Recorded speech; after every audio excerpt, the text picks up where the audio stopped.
अब हम आए हैं, ये एक कोस्ट लाइन है, ये सारा ओशन है।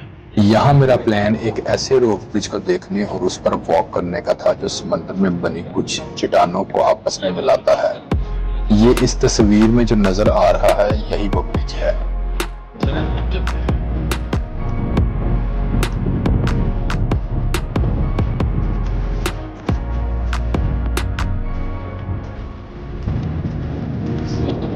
कारपात से तकरीबन 3 माइल्स की कोस्ट लाइन वॉक है जो अपने आप में बहुत खूबसूरत है।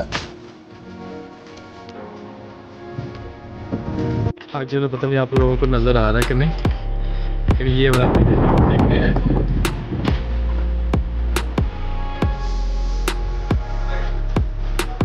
ये पूरी कोस्ट लाइन दुनिया में बहुत फेमस है, खासकर ये ब्रिज, कुछ छोटे जजीरे और एक खास वर्ल्ड नोन लैंडमार्क जहां पर गेम्स ऑफ थ्रोन्स के बहुत सारे हिस्से शूट हुए हैं।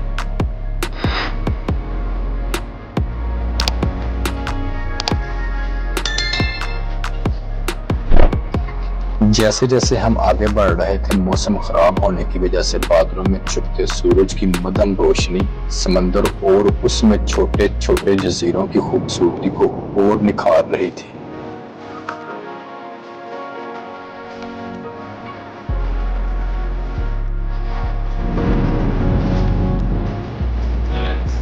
Come on.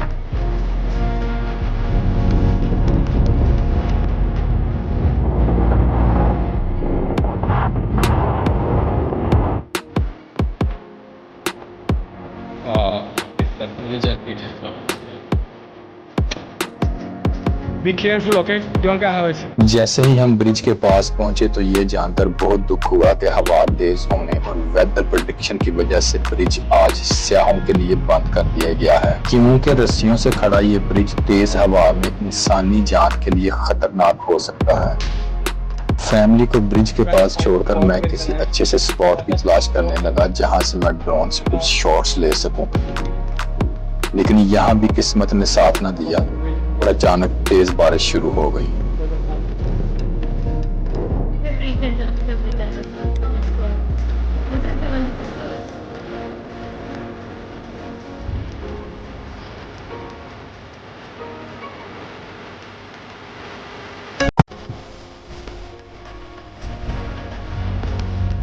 हम बारिश में भीगते हुए गाड़ी के पास पहुंचे तो फैमिली को गाड़ी में छोड़कर मैं कोस्ट लाइन की दूसरी तरफ चला गया, जहां मुझे वो गेम्स ऑफ थ्रोन्स वाली एक और मशहूर लोकेशन देखनी थी।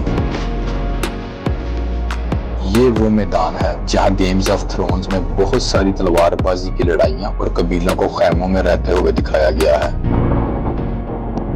इस मैदान से समंदर की तरफ एक छोटा जजीरा एक बहुत खूबसूरत व्यू पेश करता है।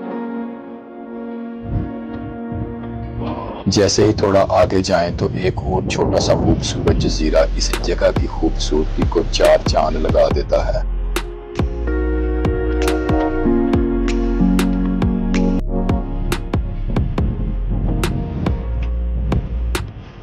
मुझे थोड़ा तजस्सुस हुआ तो मैं समंदर के साथ साथ चलते हुए थोड़ा और आगे गया।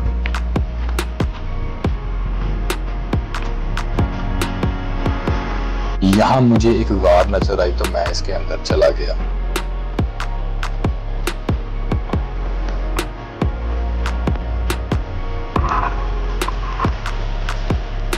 और अंदर से बाहर का व्यू ऐसा महसूस होता था जैसे पुराने जमाने में लोग गारों में रहा करते थे और समंदर से मछली वगैरह पकड़कर खा लिया करते थे।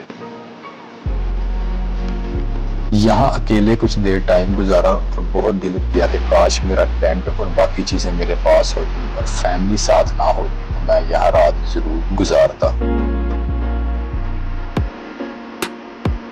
मैं वाइल्ड कैंपिंग बहुत पसंद करता हूँ और मुझे अच्छा लगता है खूबसूरत सुनसान जगहों पे अकेले रात गुजारना।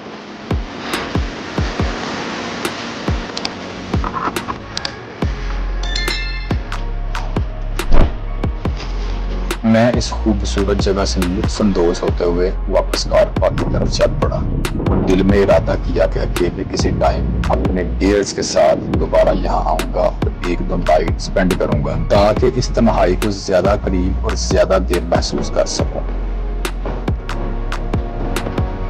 एक आखिरी दफा अलविदाई नजरों से इस जगह को दोबारा देखा, वापस चल पड़ा। अब शाम होने वाली थी और एक यहाँ का लैंडमार्क जो दुनिया में सबसे ज्यादा मशहूर है, जायंट्स कॉजवे, वो मिस हो गया और हम वापस अपने घर की तरफ निकल गए, जो कि तकरीबन 3 साढ़े 3 घंटे की ड्राइव थी।